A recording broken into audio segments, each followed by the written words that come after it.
For me, Sitaram Yechury was a friend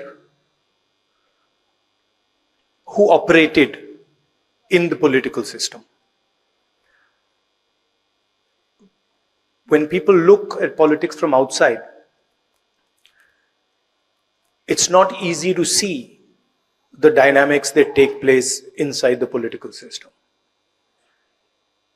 It's an unforgiving place, harsh place, uncomfortable place, and it brings out mostly the worst in people. It's rare that you see that politics brings out the best in a person.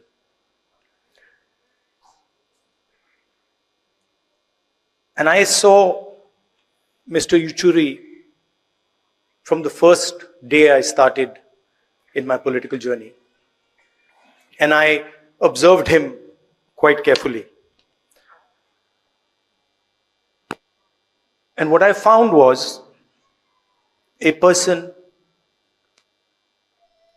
who was flexible, who listened, who, even though he was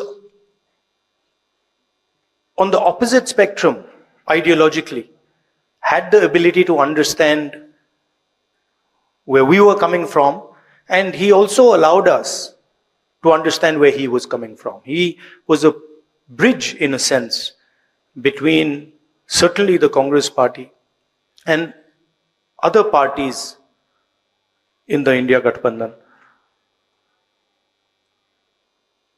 There are people who are visible and they are upfront, you see them.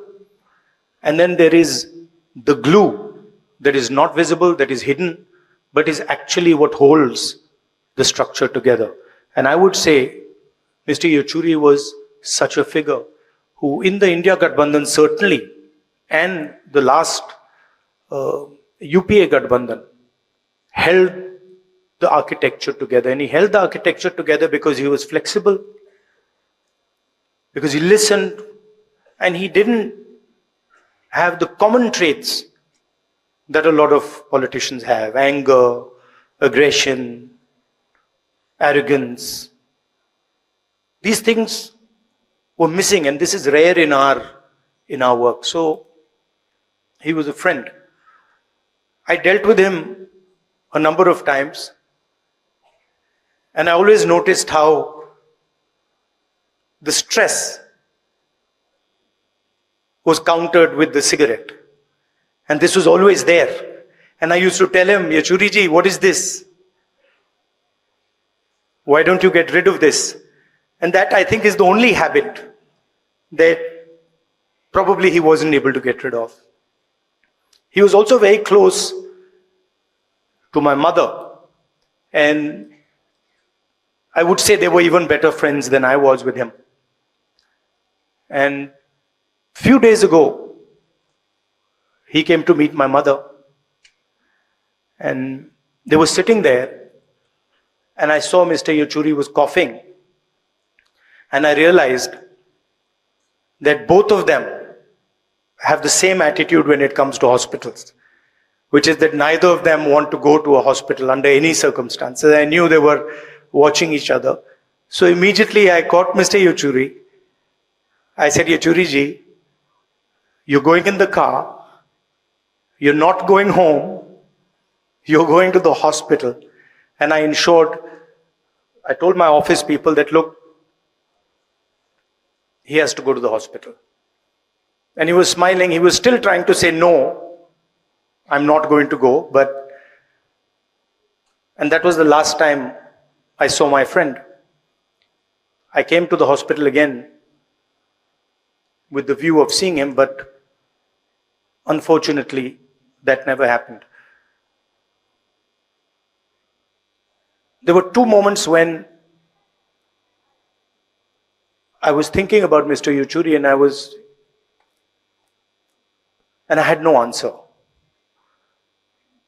One was when his son passed away, and I picked up the phone, and I didn't know what to say. I really just didn't know what to say. And I called him, and then I was silent on the other side because of what he was going through. Probably the hardest moment of his life. But then I met him a few days later, and the same Mr. Yechury, tough, brave Mr. Yechury, was back.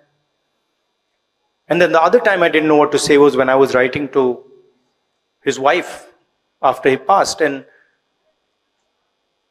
I was trying to, I had got a draft. We get drafts of letters, and the draft just didn't fit. Normally the draft fits, and this draft just didn't fit. I had to cancel out everything. And so I was thinking, what do I say to his wife who's going through such a hard time? And the only thing I could say is that he was a person you could trust. He was a person that you were sure, 100% sure, that he wasn't compromised in today's situation where there are pressures. It's easy to get compromised. He was not compromised. And whatever he did, he always did for the interest of our country. Every single time, his starting point, and maybe my brothers in the left might not like it, but his starting point was India. And that was the point from which he began. And of course, after that was his political ideology, his political conviction. But whenever he would speak to me about the BJP and the RSS, he didn't say, they're doing this and they're doing that. He said, look, this is a danger to the country. What they're doing to our institutions, what they're doing to our structure, what they're doing to our education system is going to destroy India. And that's how he lived his life. I'm very proud to have been a friend of his. Thank you.